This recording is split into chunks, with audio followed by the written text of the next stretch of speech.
Assalamualaikum warahmatullahi wabarakatuh.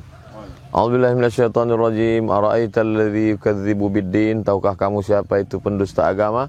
Fadzalikal ladzi yad'ul yatim. Itulah orang yang menyia-nyiakan, membiarkan anak yatim. Wala yahuddu 'ala ta'amil miskin. Tak peduli kepada makanan orang miskin. Alhamdulillah di Kota Pekanbaru dalam satu bulan kita menyantuni 5-6 pondok pesantren. Satu pesantrennya setengah ton beras. Lalu kemudian fakir miskin, du'afa, disalurkan semua bekerja sama dengan sahabat-sahabat komunitas-komunitas dakwah, anak-anak muda, bikers, dan lain sebagainya, ibu-ibu.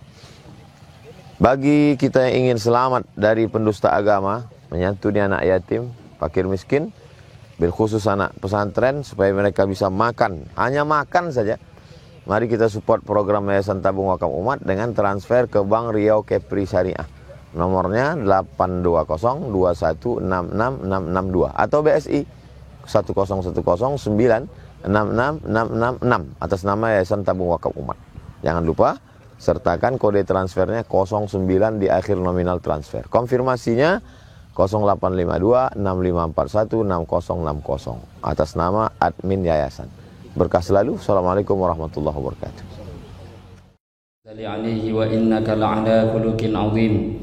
وعلى آله وأصحابه الذين أتوا ربكم بقلب سليم أما بعد فقد قال الله سبحانه وتعالى في كتابه الكريم بعد أعوذ بالله من الشيطان الرجيم كنتم خير أمة أخرجت للناس تأمرون بالمعروف وتنهون عن المنكر وتؤمنون بالله صدق الله العظيم.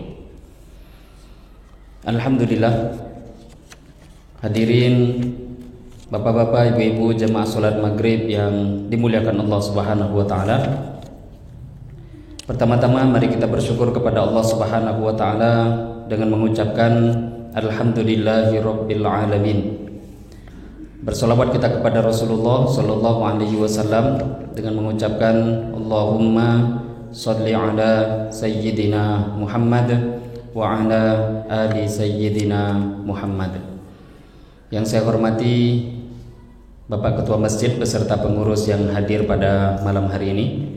Yang saya hormati para alim ulama, tokoh masyarakat, cerdik pandai yang hadir dalam majelis yang mulia ini.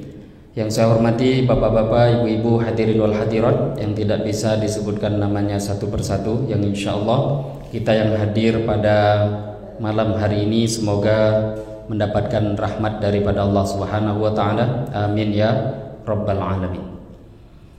Hadirin Bapak Ibu jemaah salat maghrib yang dimuliakan Allah Subhanahu wa taala.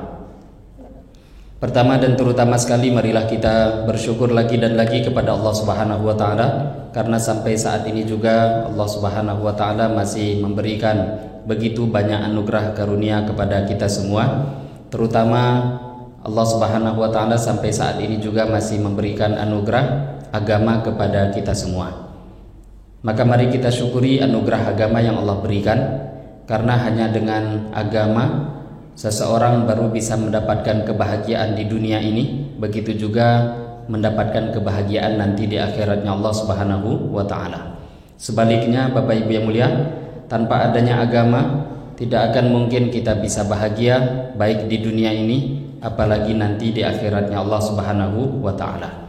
Maka mari kita syukuri lagi dan lagi anugerah agama ini dengan harapan Allah Subhanahu wa taala istiqomahkan kita dalam amal agama. Allah Subhanahu wa taala selalu memberikan taufik pertolongannya kepada kita untuk mengamalkan agama Allah, dengan harapan ketika kita berjumpa dengan Allah, ketika dipanggil oleh Allah dalam keadaan kita taat pada Allah, dalam keadaan mengamalkan agamanya Allah Subhanahu wa taala. Amin ya rabbal alamin.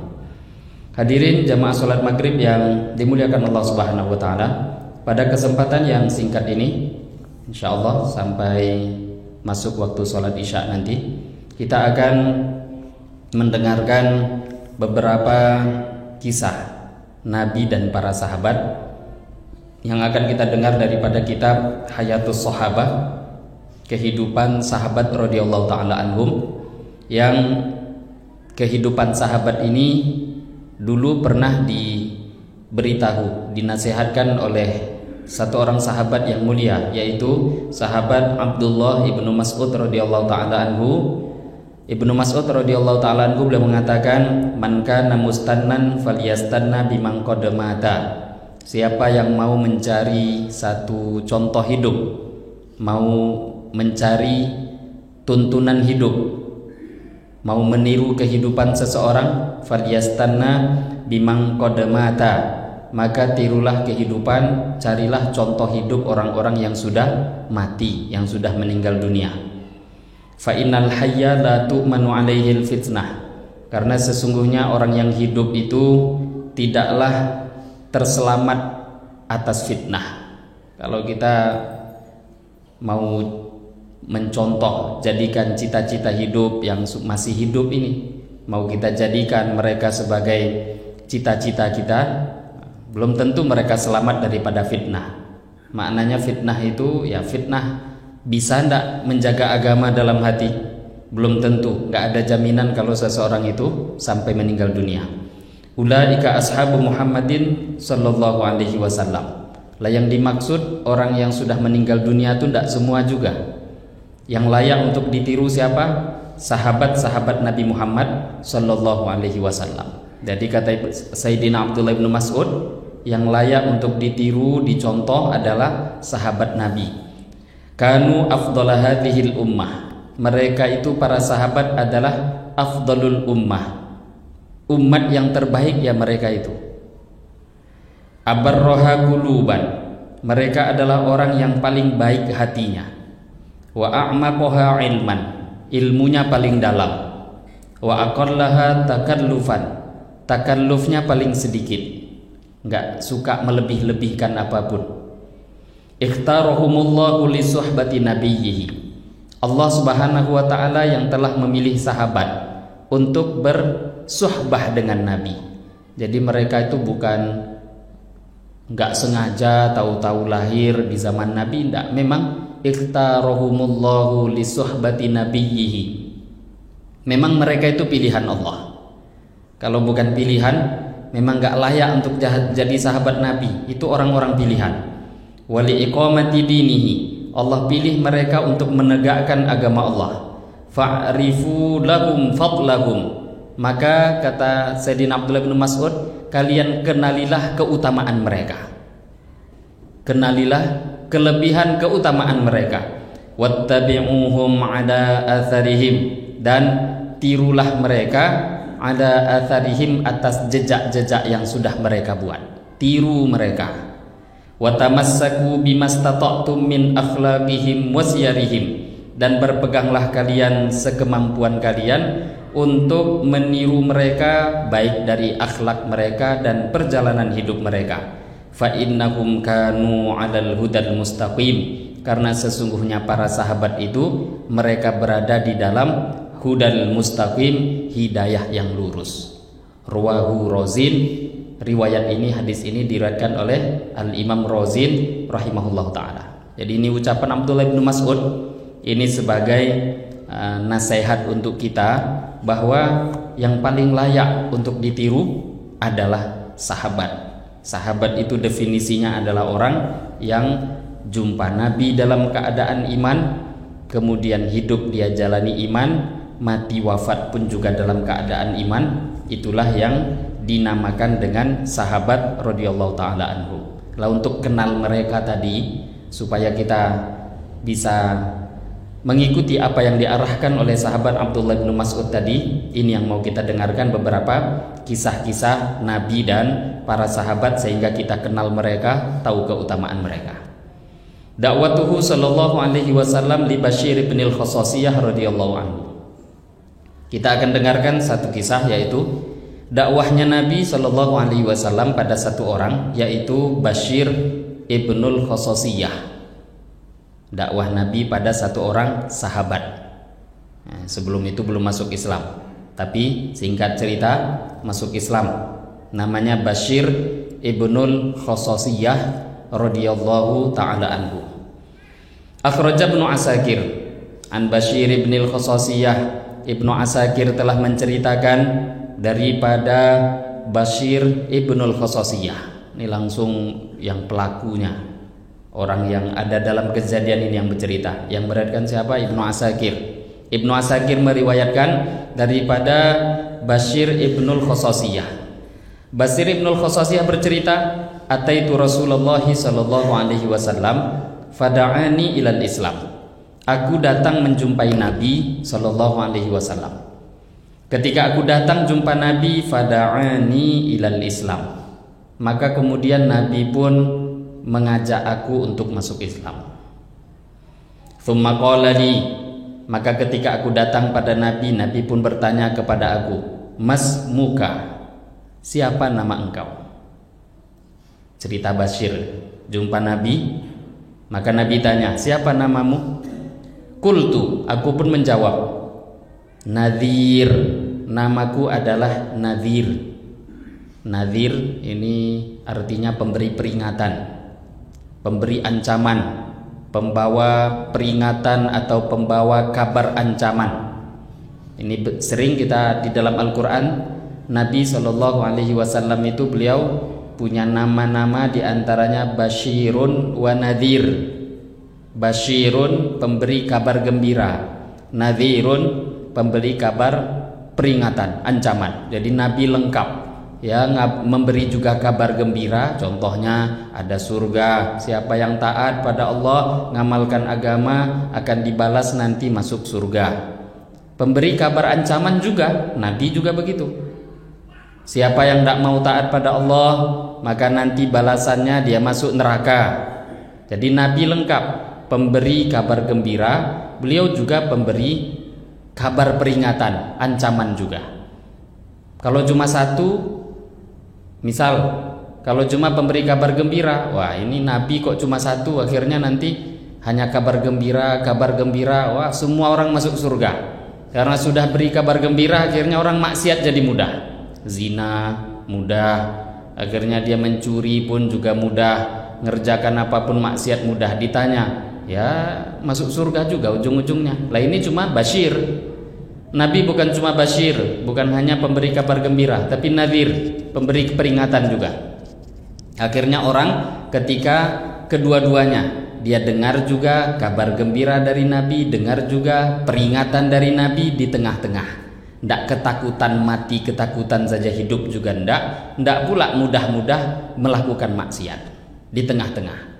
Itu namanya bainal khauf war roja, antara harap dengan takut. Nah sekarang ini sahabat tadi yang jumpa Nabi ditanya, nama kamu siapa? Nadhir, tukang beri ancaman. Lah kalau sudah jadi nama kan itu kan cuma satu itu aja yang dia punya. Akhirnya ketika Nabi mendengar namanya Nadhir, qala, maka Nabi menjawab, bal anta Bashirun. Enggak, nama engkau saya tukar, anta Bashirun. Lebih baik nama engkau tuh jadi Bashir saja. Tukang beri ancaman, di mana-mana ngancam orang aja kan. Nah sekarang nama engkau, kata Nabi, Bashir, ditukar, pemberi kabar gembira. Lah ini jadi pelajaran bagi kita. Umat itu kalau diancam itu nggak baik. Dakwah itu seperti tadi, sahabat ini punya nama Nadhir, ditukar jadi Bashir. Jadi kita ini lebih dahulukanlah pada umat itu memberi kabar gembira daripada ancaman. Ancaman itu bisa disampaikan, tapi ancaman atau peringatan itu kepada orang-orang yang sudah ada kesiapan. Lah apa ada orang yang punya kesiapan? Ada. Contohnya kita-kita yang sudah ke masjid ini. Kita-kita yang sudah ada di masjid ini, yang sering datang berjamaah, sering memakmurkan masjid, sudah jadi orang taat, itu tidak apa-apa dikasih kabar ancaman, itu nggak apa-apa lah. Kenapa? Sudah taat. Jadi jangan nanti hanya dengan taatnya dia ngerasa cukup, nggak ada dapat berita-berita yang lain ancaman. Orang yang sudah taat itulah yang nanti kita beritahu, taat saja nggak cukup, perlu ikhlas. Jadi bisa amal kamu nanti sholat nggak diterima, ruku kamu nggak diterima. Nah ada kabar ancaman namanya bagi orang yang sudah ada kesiapan. Contohnya lagi santri-santri, yang bisa diancam itu kan berita ancaman siapa? Santri. Kenapa kok santri diancam? Apakah santri-santri itu diancam terus? Enggak. kesiapan mereka lebih. Tapi kalau kita datang jumpa orang siapapun, ngancam, beritanya berita nakut-nakuti, akhirnya orang itu malah tambah jauh daripada agama. Maka Nabi ngajarkan ini, yang didahulukan itu adalah beri kabar gembira.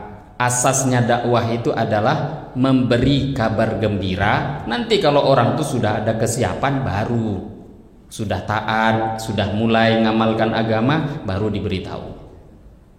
Maka Nabi tukar namanya jadi Bashir. Bal anta basyirun, engkau namanya Bashir. Lah di sini juga jadi pelajaran bagi kita.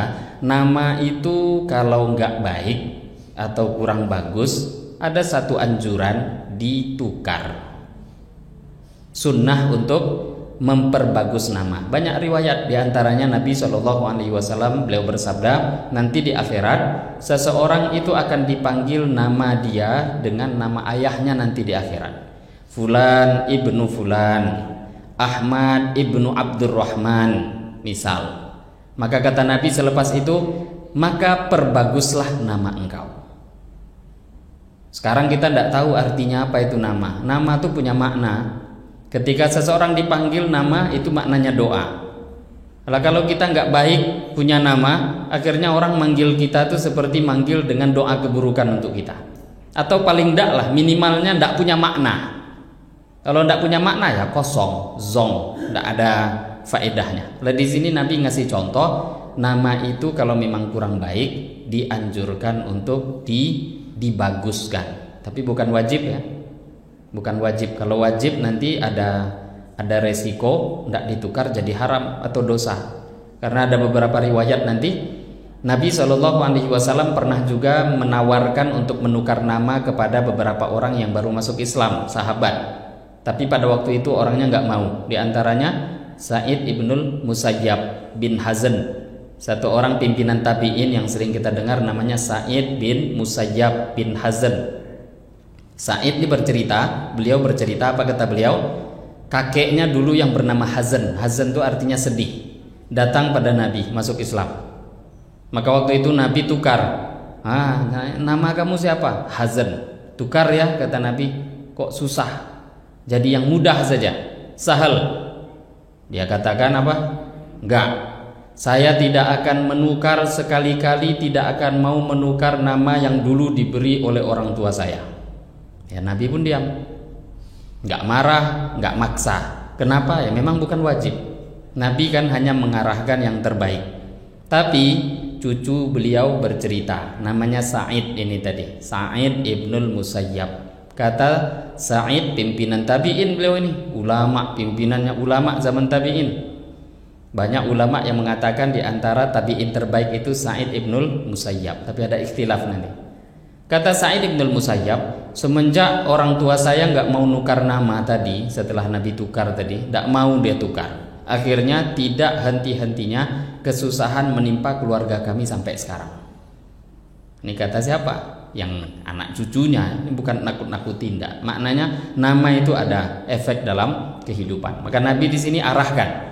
Nabi arahkan tukar nama, dan di sini beliau pun mau. Makanya tadi dalam judul cerita tadi adalah dakwahnya Nabi kepada Bashir ibnul Khososiyah, bukan Nadir, karena dia sudah ditukar namanya. Akhirnya Bashir ibnul Khososiyah. Setelah ditukar oleh Nabi, namanya menjadi Bashir. Bashir melanjutkan, fa'anzalani bis-suffah. Maka Nabi meletakkan saya di satu tempat bernama Suffah. Suffah itu di Masjid Nabawi zaman Nabi, di pelataran bahagian belakangnya Masjid Nabawi itu ada satu tempat yang disiapkan oleh Nabi SAW untuk orang-orang fakir daripada kalangan muhajirin. Kebanyakannya kalangan muhajirin yang di situ. Mereka yang tidak punya rumah, tidak punya harta, ditempatkanlah di satu tempat namanya Suffah. Sehingga orang-orang yang berada di situ dikenal dengan nama Ashabus Suffah. Nah, termasuk salah satu Ashabus Suffah, orang-orang yang menempati tempat itu yang dinamakan Suffah tadi Di antaranya adalah Bashir ibnul Khososiyah, karena dia nggak punya keluarga, nggak punya harta, nggak punya rumah, nggak punya apapun, nggak punya. Fuqara, orang-orang fakir. Mimman lama lalahu wa la mu'arif bil Madinah. Memang orang-orang yang tidak punya harta, tidak punya kenalan sama sekali di Madinah. Fakanu ya'una ila hadzal mawdi' al-mudallil fi Masjidil Madinah wa yaskununahu. Mereka tinggal di tempat ini, berteduh di sana dan menempati tempat tersebut. Wa kanu yukthiruna taratan wa yukilluna ukhra li irsalihim fil jihad wa ta'limil Qur'an. Ini dalam sarah diterangkan ashabus sufah itu jumlahnya enggak merata, kadang banyak, kadang sedikit. Bisa jadi sedikit karena Nabi juga sering mengirim mereka untuk jihad, berangkat, akhirnya jadi sedikit jumlahnya. Dan mereka juga dikirim terkadangan untuk jadi utusan ngajar beberapa kaum, akhirnya jumlahnya jadi menyusut lagi. Tahu-tahu datang yang baru, bertambah lagi. Falikhurujihim anil autan summu ghuraba, karena mereka itu sering meninggalkan tempat tinggalnya, maka mereka juga diberi gelar dengan nama ghuraba. Ghuraba itu dari jamaknya gharib, orang-orang yang asing, tidak punya tempat tinggal. Jadi ashabus sufah juga sering diberi nama dengan ghuraba. Walikathrati asfarihim summu sayyahin, karena saking banyaknya mereka safar, sering pergi berangkat meninggalkan Madinah, mereka juga diberi gelar dengan nama sayyahin, orang yang sering berangkat. Ghuraba sayyahin. Wa min takhliyatihim anil amlak summu fuqara, karena mereka tidak punya harta, ya gelar mereka juga sering dipanggil fuqara. Walikillati aklihim summu ju'iyah, karena sedikitnya makan mereka sering dipanggil dengan orang-orang yang orang-orang lapar. Abu Nuaim di dalam kitab Hilyatul Auliya, beliau menyebutkan jumlah daripada ashabus sufah itu, kata Abu Nuaim dalam kitab Hilyatul Auliya, jumlahnya 100-an orang. Wa Ibnu Hajar nahwal mi'atain. Ibnu Hajar al-Asqalani beliau mengatakan lebih dari 100-an sampai 200-an orang. Ini kata Ibnu Hajar. Wa fihi beberapa ulama lainnya mengatakan wa ba'duhum nahwa arba'imiyah. Sebahagian ulama lain mengatakan jumlahnya ashabus sufah ini bahkan sampai mencapai 400 orang. Ini kita supaya sedikit mengenal yang dinamakan siapa itu ashabus sufah. Lah di antara ashabus sufah adalah sahabat Sayyidina Abu Hurairah radhiyallahu taala anhu. Jadi memang orang-orang miskin itu nanti ada beberapa kelebihan. Di dunia ini juga ada kelebihan termasuk di akhirat. Tapi tentu orang-orang miskin yang mau amal agama. Jadi miskin kaya itu ujian. Enggak semua orang rata Allah buat kaya semua atau miskin semua, enggak. Sahabat juga begitu, ada yang kaya, ada yang miskin. Lah orang-orang miskin ini rata-rata yang tidak punya keluarga, tinggal di sufah. Di antaranya Abu Hurairah. Lah Abu Hurairah ini kan yang belakangan ini yang bukan belakangan ini, dari dulu sebenarnya orang-orang liberal itu mengkritik kok Abu Hurairah itu banyak kali meriwayatkan hadis. Yaitu karena permasalahan iman mereka agak bermasalah. Mereka nggak percaya Abu Hurairah dalam masa yang sebentar jumpa Nabi kok bisa meriwayatkan hadis begitu banyak. Kan Abu Hurairah sudah menyampaikan apa penyebabnya beliau bisa meriwayatkan hadis yang begitu banyak, yang mana sahabat lain hanya sedikit.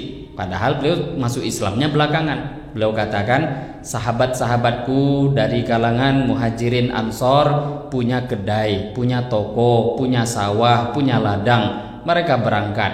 Jumpa Nabi itu hanya sore hari, malam hari, duduk sebentar. Lah saya tidak ada kerja, tidak punya sawah, tidak punya ladang, tidak ada keluarga. Kemana Nabi pergi saya ikuti.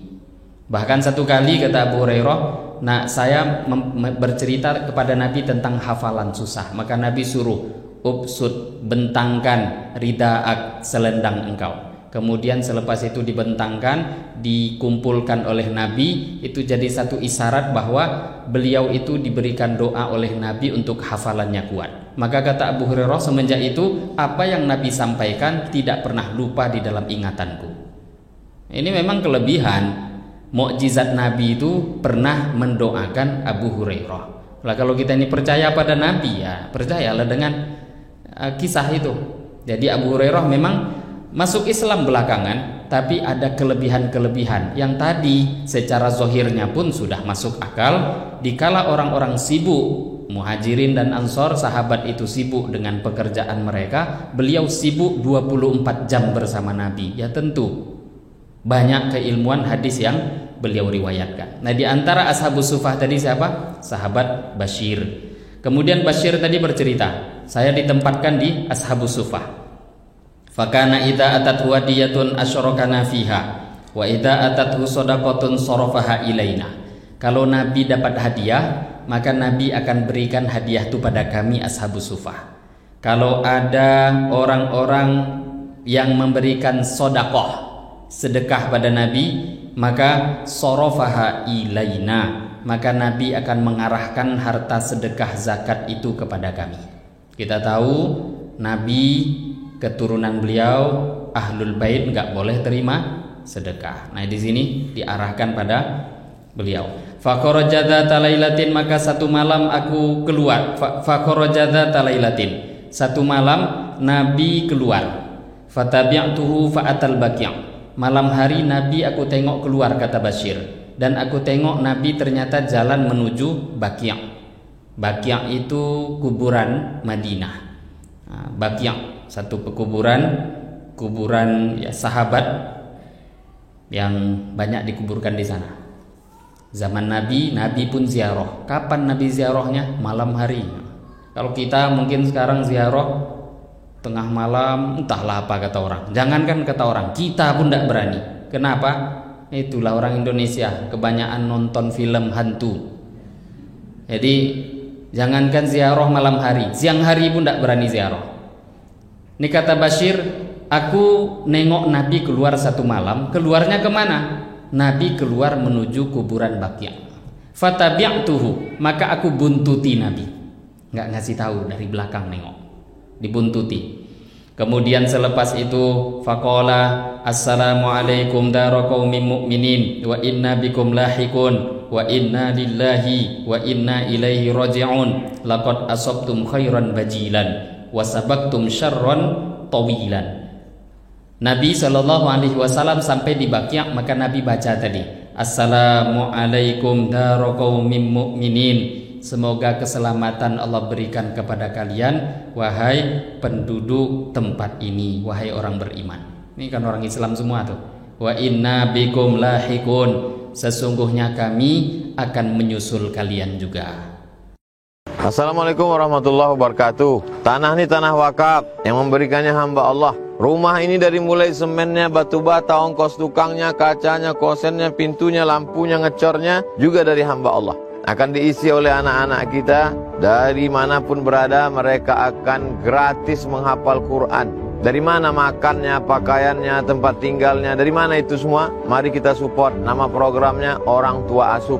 Jadilah kita menjadi orang tua asuh, karena itu nanti akan menerangi alam barzakh kubur kita. Mereka nanti akan melanjutkan dakwah Islam ini.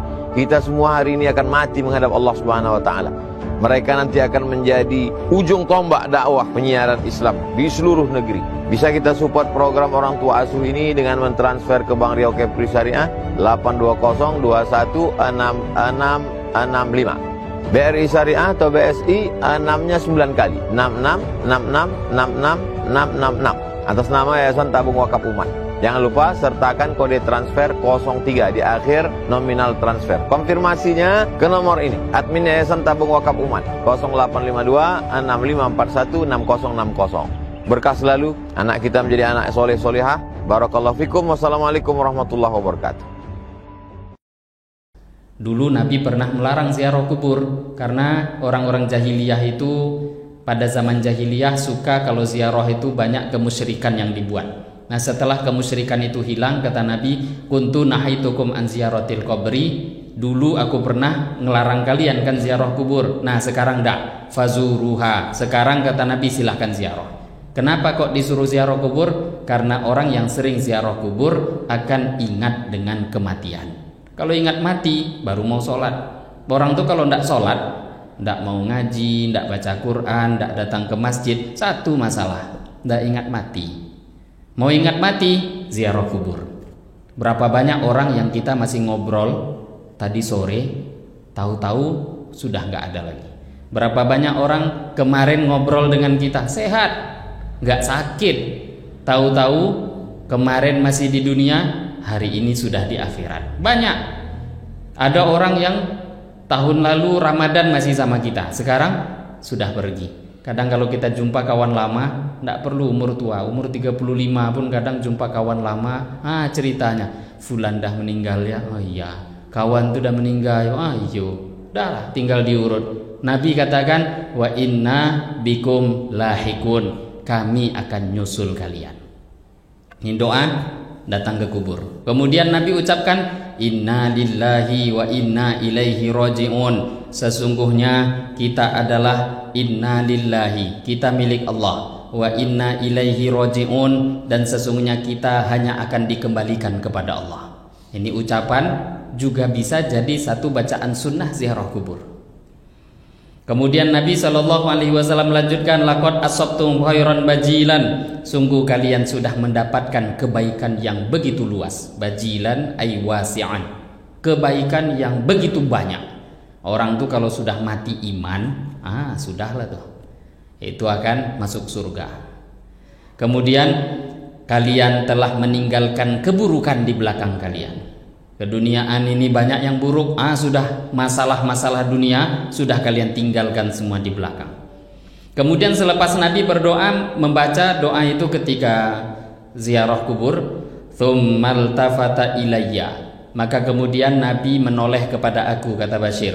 Selepas noleh, faqala man hadha, Nabi tengok, ada orang. Man hadha, siapa ini?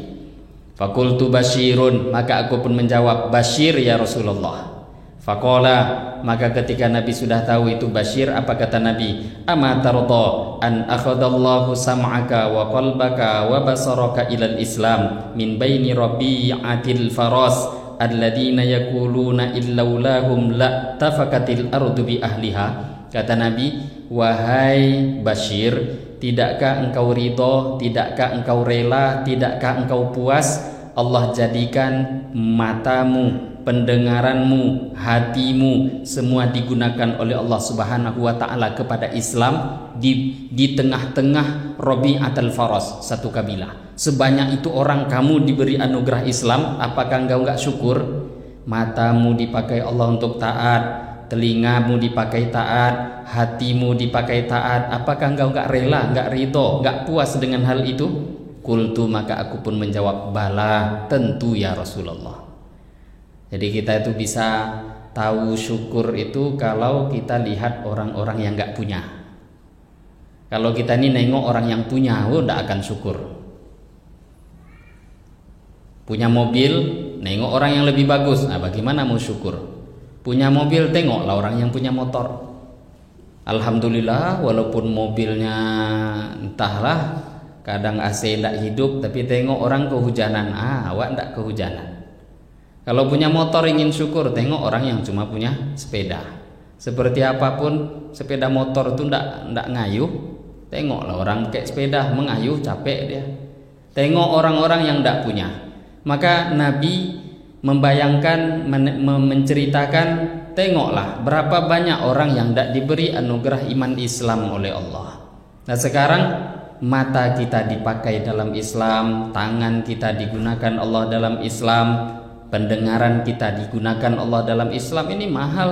Kalau sudah ada Islam, maknanya kalau sudah ada agama, apapun anggota tubuh ini jadi berharga. Berharga. Bahkan orang itu kalau sudah punya jasad yang dia niatkan dengan baik, jangankan dirinya. Dalam satu riwayat Nabi SAW bersabda, kata Nabi, siapa yang memelihara kuda? Dulu kuda ini alat jihad kan? Dia pelihara kuda, tujuannya ini untuk memperjuangkan agama. Maka kata Nabi, apapun yang keluar dari kuda itu, kotorannya, kencingnya, itu semua akan jadi timbangan amal nanti di akhirat. Nah, itu bukan dia ya, kuda. Kencing kuda jadi timbangan amal. Lah bagaimana kalau kita, badan kita, jasad kita, rumah kita, kendaraan kita, mobil kita, apapun yang kita miliki, itu kalau ada niat baik, Makna niat baik itu apa? Kaitkan dengan agama. Ya Allah, ini saya buat untuk memuliakan tamu. Kalau ada orang memerlukan, saya muliakan. Kendaraan ini saya gunakan untuk khidmat dengan para ulama.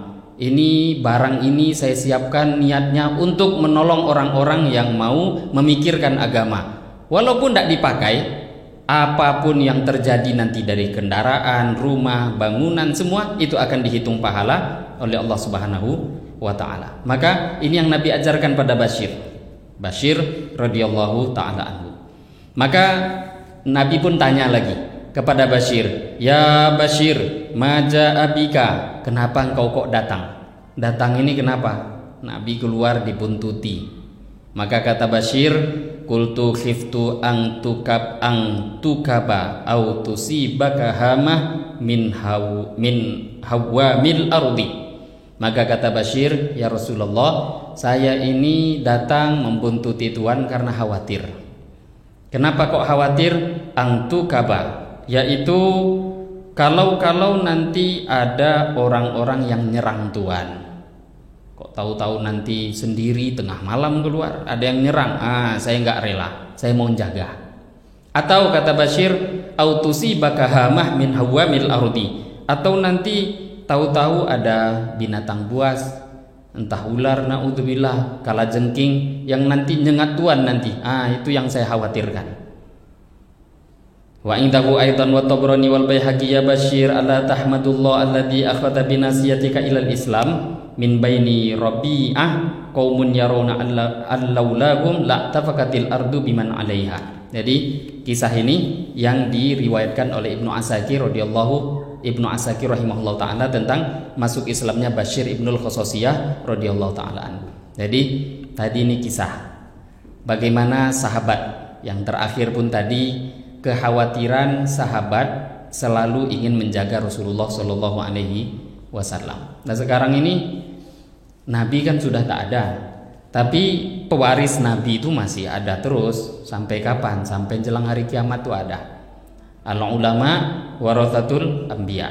Lah jadi ulama memang bukan Nabi, tapi pewaris daripada Nabi yang akan terus menjaga agama, menjaga ilmu sampai hari kiamat ya mereka.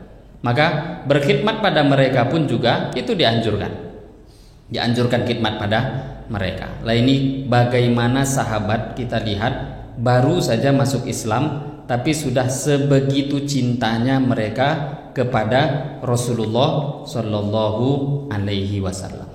Kita akan lanjutkan dengarkan kisah satu lagi sampai jelang Isya. Dakwatuhu Shallallahu Alaihi Wasallam li rajulin lam yusamma. Kisah dakwahnya Nabi kepada satu orang yang tidak disebutkan namanya. Jadi tidak sebut nama. Ya memang ini kan bukan cerita karangan ya, bukan dongeng. Kalau memang nggak disebut nama dalam riwayat itu ya tidak dikarang-karang. Dan di sini juga pelajaran bagi kita, dakwah itu jangan kita anggap hanya pada orang-orang yang kita tahu, yang kita kenal. Tidak. Orang tidak kenal pun dakwahi dia. Dakwah itu ngajak dia untuk taat pada Allah, itu dakwah, dan itu yang dibuat oleh Nabi Shallallahu Alaihi Wasallam. Di antara kisahnya, akhraja Abu Ya'la an Harb bin Suraij. Abu Ya'la meriwayatkan daripada Harb bin Suraij, beliau berkata, haddatsani telah menceritakan kepada aku rajulun min Bal'adawiyah, satu orang daripada Bal'adawiyah. Qala, orang itu mengatakan, haddatsani jaddi telah menceritakan kepada aku kakekku. Qala, dia mengatakan, intolaktu ilal Madinah. Orang tadi bercerita, aku pergi berangkat ke Madinah. Fanazaltu indal wadi, maka aku pun singgah di satu lembah. Lembah di sini diterangkan di dalam syarah ini bisa jadi satu tempat di Budhan atau Aqiq yang di zaman Nabi dijadikan sebagai pasar di Madinah. Satu lembah.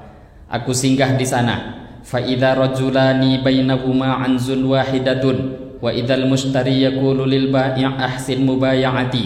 Ketika aku sampai di lembah itu yang memang pasar, aku lihat ada dua orang yang di antara mereka ada kambing yang kecil, kambing betina. Wa idzal mushtari yaqulu lil bai', dan aku dengar penjual mengatakan kepada pembeli, ahsin mubaya'ati, kalau jual beli yang baik. Qala, maka aku pun mengatakan, kata rawi yang menceritakan tadi, aku datang ke Madinah, tahu-tahu nengok kayak gitu, ada orang jual beli. Di antara mereka mungkin jual beli kambing. Maka orang yang mustari, pembeli tadi mengatakan kepada penjual, jual beli yang baik, ditegur dan dinasihati. Jual belilah yang baik. Qala fakultu fi nafsi, maka rawi tadi yang bercerita ini mengatakan, aku pun mengatakan di dalam hatiku, hadzal hasyimiyul ladzi qad adallan nas ahwa, apakah ini orang Hashimi, keturunan Bani Hashim yang dikatakan dia ini disesat-sesatkan oleh kaumnya, apakah ini orangnya? Nah, ada perasaan.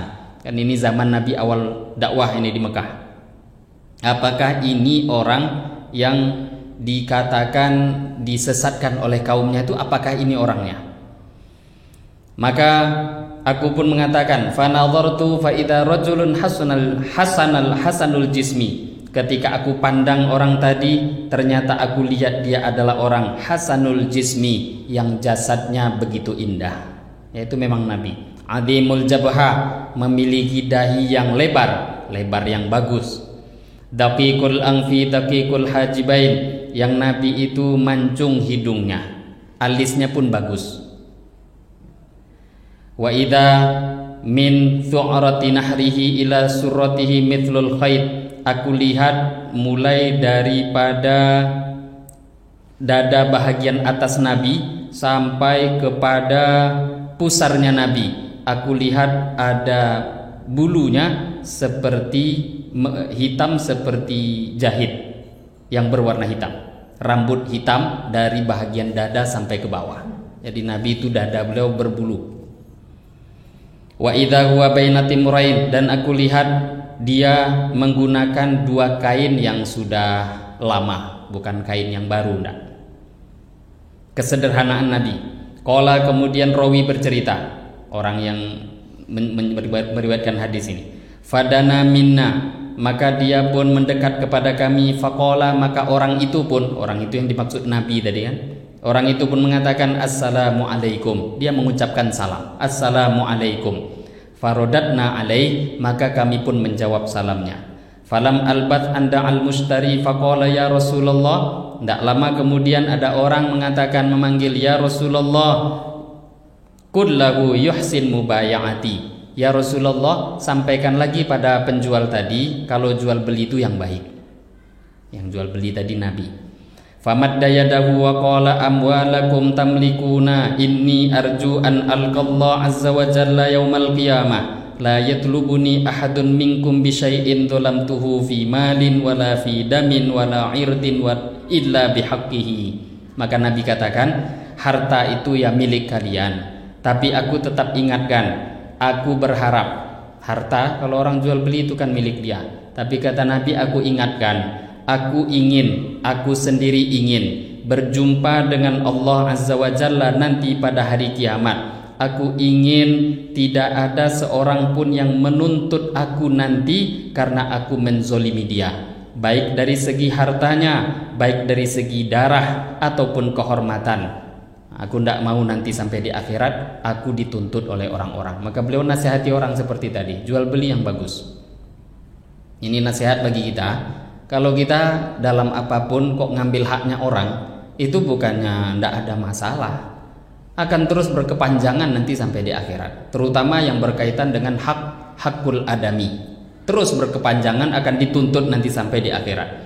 Kemudian Nabi lanjutkan, rahimallah imro'an sahlal bai', semoga Allah merahmati seseorang yang mudah dalam menjual. Sahlas syira', mudah dalam membeli. Sahlal akhdi, mudah dalam mengambil. Sahlal ata', mudah dalam memberi. Sahlal qada', mudah di dalam menunaikan hutang. Sahlat taqadi, mudah juga di dalam menghutangi.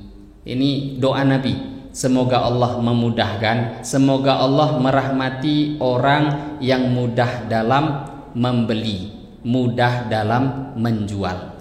Lah kita sekarang kalau beli biasanya nawar apa enggak? Beli ditawar. Boleh enggak nawar? Ya boleh saja. Tapi ada fadilah orang yang enggak nawar. Apa fadilahnya? Dapat doa Nabi. Semoga Allah merahmati orang yang mudah dalam membeli.